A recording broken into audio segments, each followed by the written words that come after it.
Funding for this program was made possible by WQED's members, the Allegheny Regional Asset District, and the Pittsburgh Foundation. Thank you.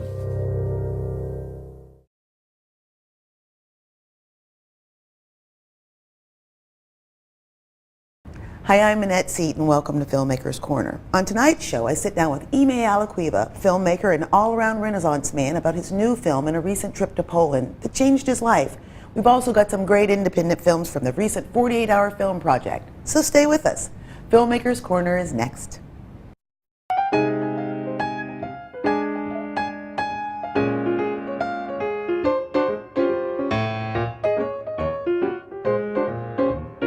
For Emmy Award-winning composer, producer, and director Emmai Alaquiva, life is about meeting challenges with passion and enthusiasm.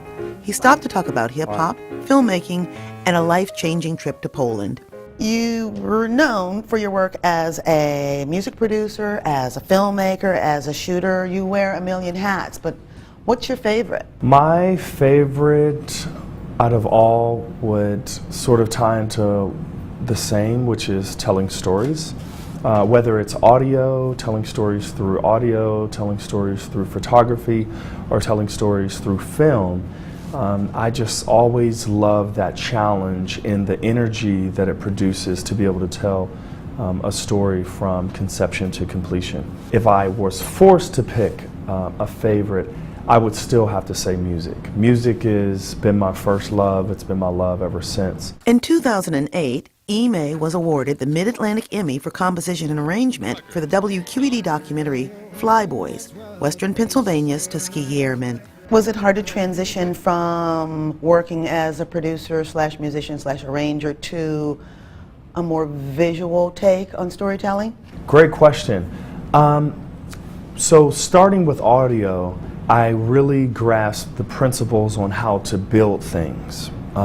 I looked at music as almost my Lego blocks. They were sonic Lego blocks that I had to clip together in order to create feelings and emotions and melodies so that someone could feel what it is that I'm creating. So that same principle approach to Lego building through music, I simply just transferred over to the visual arts. WQED audiences probably know you from your work on Hip Hop on Lock. Talk about that project and how it got started and what its role was. Hip Hop on Lock was an incredible program that I created after having a studio in East Liberty. I wanted to do something to give back to my community and give back to the young people who were in positions like I was. Hip hop saved my life, so what better way to move forward by giving back to my community and the young people. When I say hip hop, you say on lock. There's so much education that you can tuck in under the umbrella of hip hop, like math. Music is basically math. So you have your pencils and your paper. We're going to do our math in the music workshop. So we need to turn your math skills on. Who knows how many beats are in one bar? We have 4 beats in one bar. The average verse for one verse is 16 bars. Okay? So how many beats are in one verse? So creating Hip Hop on Lock in 2007, where we service 16 students, to now being in 11 school districts throughout Western Pennsylvania, creative arts programs in schools like Winchester Thurston School, Propel Schools, Pittsburgh Public Schools, has really been an incredible opportunity to really sort of keep hip hop relevant. It was first a program, a 10-week program in which kids are charged with putting together an album from conception to completion. So it's almost like Making a Band meets The Apprentice, where students are giving positions just like a mock record label, and they're charged with different executive positions to work with individuals in their field, work with professional graphic designers, work in a full service recording studio, and also put together a release party in which the kids perform in front of their friends, their family, and the entire community. Emmai's most recent work took him on a life-changing journey.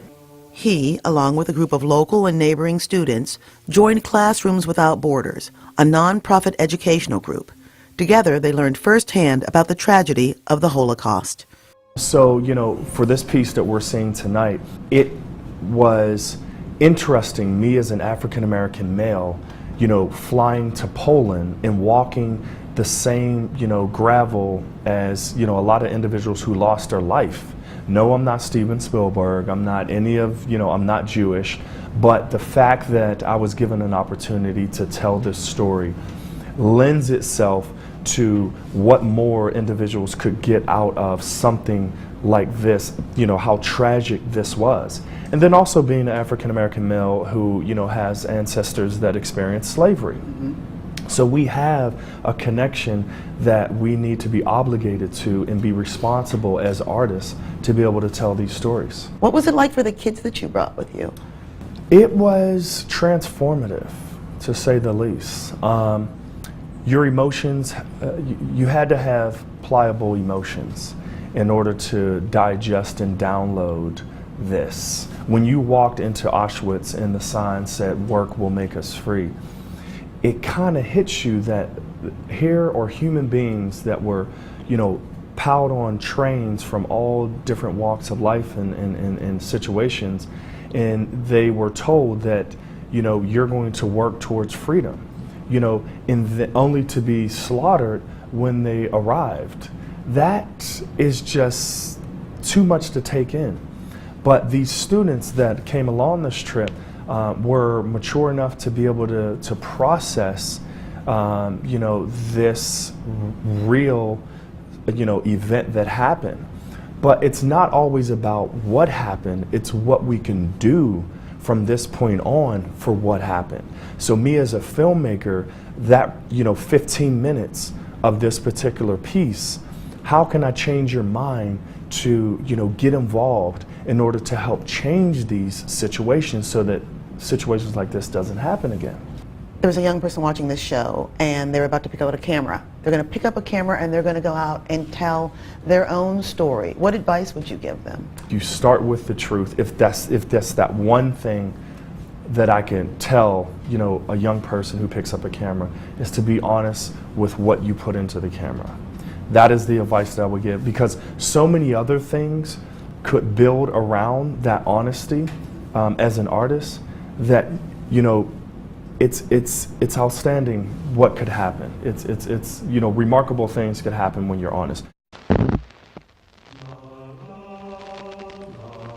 As we begin this journey, a journey into the past, a journey that will bring us to ghettos, concentration camps, gas chambers and crematoriums, a journey of a people following their footsteps from place to place, the slow process of dehumanization, of mass killing, of inhumanity, a journey that will last in our minds forever, with the hope that we will take action in our lives in whatever we do in all our human encounters. We must move forward, but first we need to look at the past.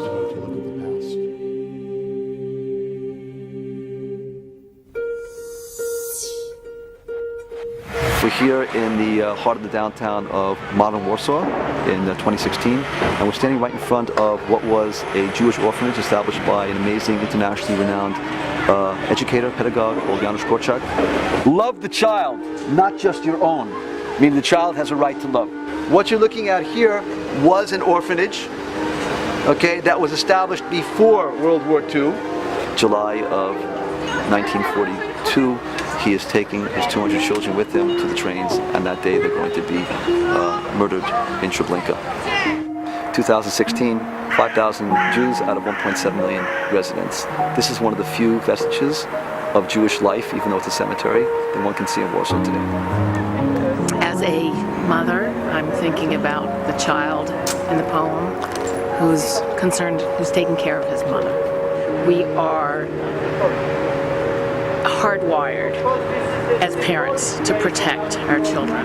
It speaks to me. It's not a place of death, it's a place of life, of living values that we still carry in our day as human beings. As we were walking through, I found myself getting very emotional because, you know, in the United States, the cemeteries are extremely sacred ground, and to see all the broken tombstones and the mass grave of 50,000 people that's just ripped off, I found it very sad.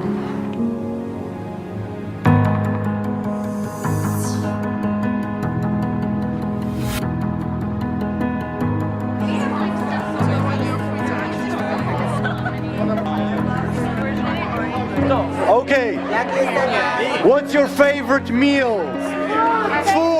Food, what you love to eat? The most important thing in it is that people from different cultures have an opportunity to meet with each other, and this is for me the most important thing. So it brings them together. It's an interesting, I guess, conversation about why would you be interested in all this history and all those issues when you're not related. Diversity is a key aspect to any population in general. I think that every ethnicity, every culture, every race should be heard from their perspective, because you're not going to have the same story from each person. I think it's so important to teach diversity throughout my school, and I hope to bring back the experiences that I've had here and take that to my school. Wing, wing, vodka svan, Bruce Romania, hey,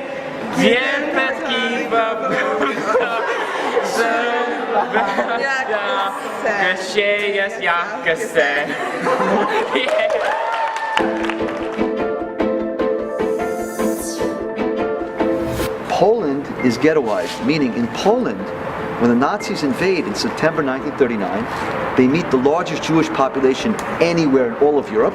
We have to be very cautious and careful not to project backwards what we know is the end of the story.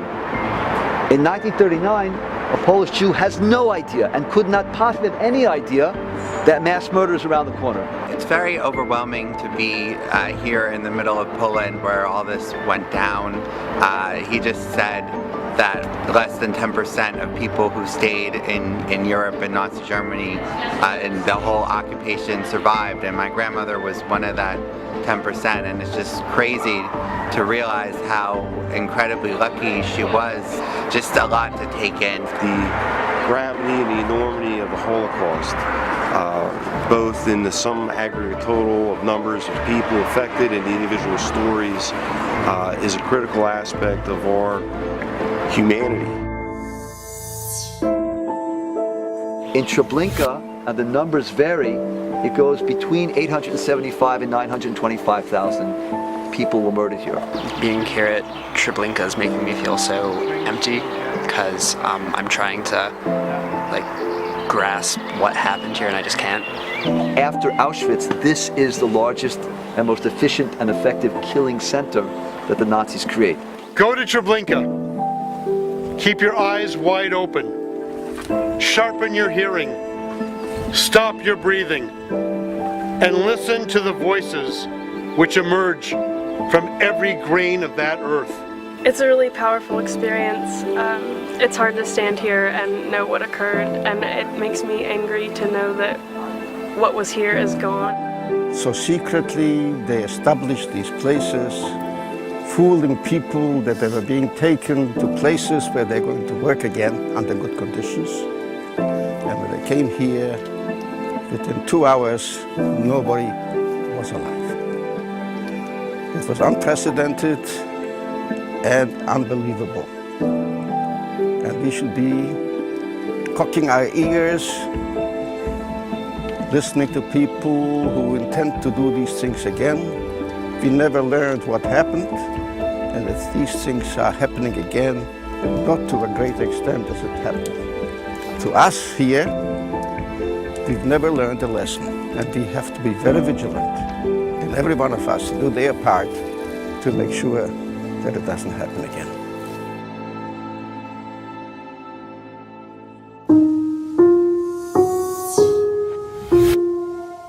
Tens of thousands of innocent lives went up in black smoke.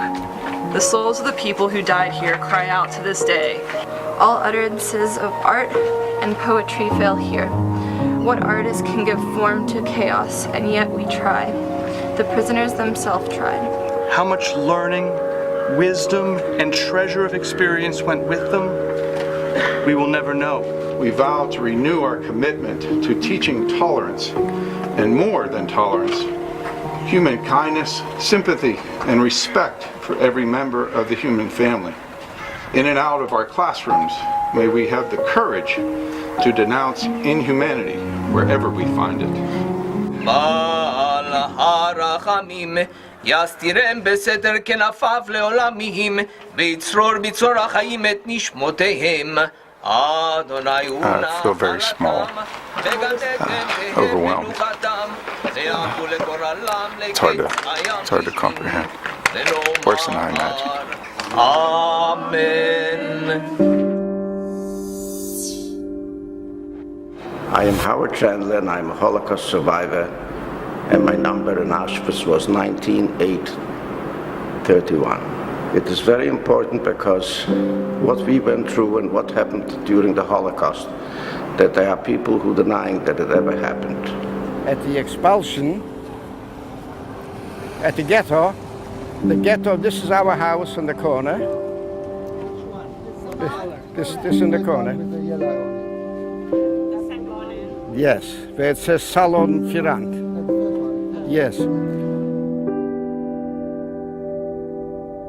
It feels very happy to be here, but I miss the people who were here with me. This is the only sign in town that Jews ever existed, and we're part and parcel of this community, with the exception, of course, of the Jewish cemetery, which we are trying to preserve. Howard, on behalf of Classrooms Without Borders, we have been a part of this journey for many years with you, and today we are gathered here after 74 years, for a much better reason, to honor and to remember all those that were here. Thank you very much.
My grandmother's original Yiddish name was Fega Malka Gottesman. I would like to present to you a survivor named Murray Abner. Throughout her life, she had a resilient strength and a resolve and a resolute sense of humor. His life was idyllic with a beautiful home and a devoted mother. One morning from the train window, my grandmother saw a beautiful sunrise. She thought to herself, why is it so bad for us when there is such beauty in the world? Then that would begin to change and gradually end. The German invasion was 19 days after his 11th birthday. My grandmother was a remarkable woman who was greatly loved and respected by all who knew her. Mr. Abner sadly passed away on November 8th last year, and I truly wish I could have met him and got to know him. I spoke to his son Mark this week, who described his dad as a very religious and powerfully optimistic, extremely proud to be an American, and sincerely appreciative of precious life. Now, especially here today, when I think of Murray Abner, I think of those exact words, precious life. Thank you. I love you, Grandma. Shalom.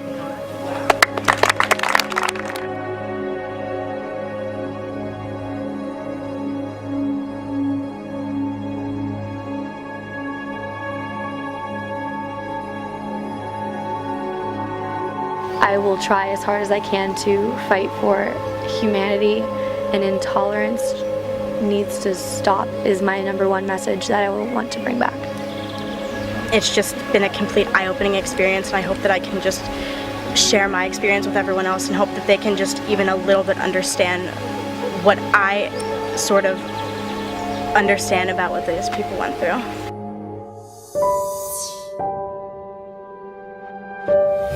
I think this trip has made me depart from that thing to say the people who, the man who perished, who maintains a lot more personal characteristics than that.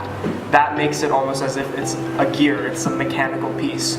And I think we've all agreed now that they're not mechanical pieces, they're not just numbers, they are people.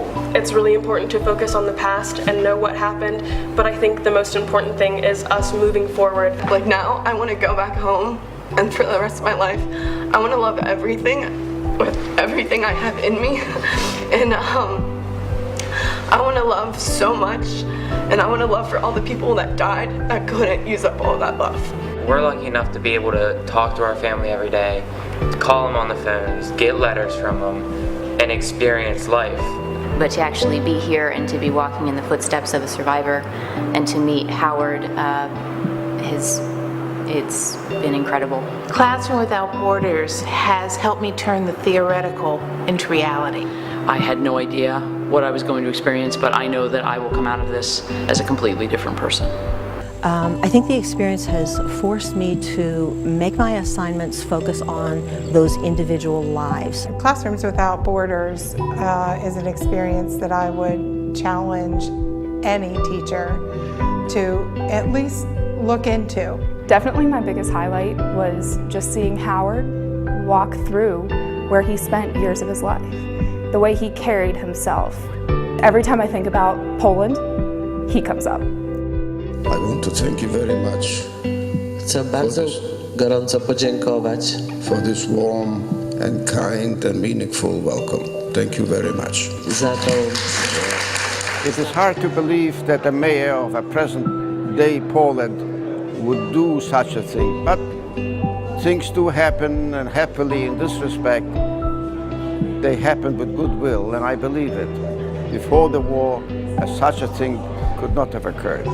As we close our journey, a journey that we began as separate individuals, and yet through these collective moments, we've created memories. Memories of the past, analyzing who we are and where we're going. Past, present, future. We move forward and we make a difference. This is Classrooms Without Borders.